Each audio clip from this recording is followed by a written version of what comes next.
We are very excited. We are all here. As you can see, the control room is buzzing with people. This higher energy will allow us to address the many exciting, outstanding questions in particle physics. My area of research is in the search for supersymmetry. This is a theory which extends the standard model, which is our current best theory of how particles interact at the smallest distances. And its main prediction is that we should be able to produce all sorts of new particles at the Large Hadron Collider. At this moment, we've accelerated the beams. We're in the process of accelerating them. We're about halfway up. We will then be preparing the physics. What we do for this is we increase the focusing around the detectors. This makes the beam very small at the collision point. Then we'll collide them. Then we'll declare stable beams. And then, hopefully, the data taking will start for the LHC. And supersymmetry predicts that these particles should be more massive than those of the standard model. So the further we can extend the energy reach of the LHC, the more we can explore the possibilities for these particles. So one of the problems that supersymmetry could resolve is the mystery of dark matter.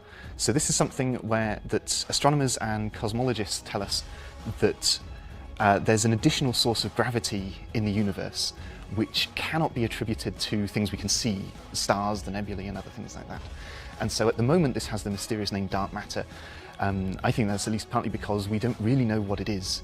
It's quite reasonable to think that it's a particle of a kind that we could potentially produce at the LHC, and supersymmetry, or at least some forms of supersymmetry, could explain that matter and predict its properties. Now we are ramping towards 6.5 TeV.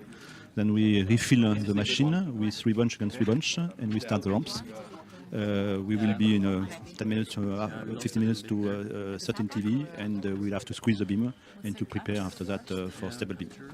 So the main problem, if you ask most physicists, I think, that supersymmetry would explain is the mass of the Higgs boson. With the standard model as it stands, we cannot explain why the Higgs boson has the mass it has. It should be many times heavier than it actually is. Supersymmetry would provide a very neat solution to that problem, but it remains to be seen whether that's the correct solution or not. And that's why we need to look for it.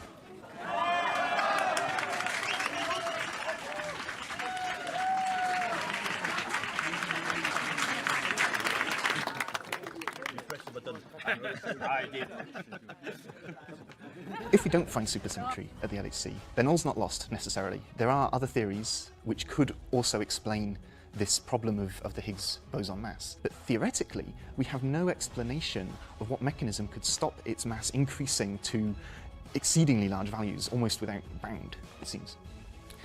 And this theoretical problem is the primary driver behind thinking that something like supersymmetry should be present there at energies that we can reach at the LHC. So, fantastic achievement. I'm touched. I hope you are also touched.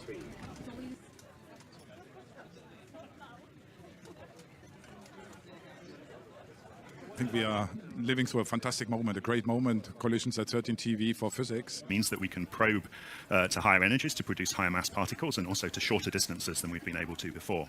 So we're taking a step forward in the sensitivity to possible new physics. We have already taken data while the machine was tuning up the beams, but this is really the time when we start the physics program. You can imagine, I mean, this is the reward for years of hard work. I mean, people have been preparing for this for more than 2 years.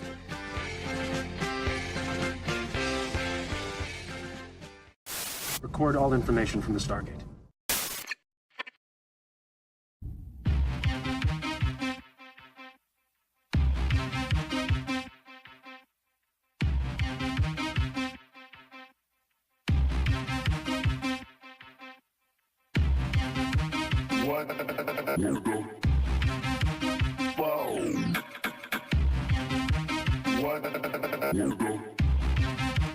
What the fuck?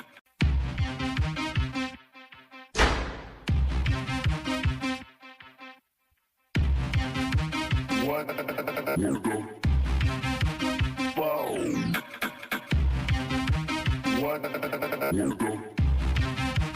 What the fuck?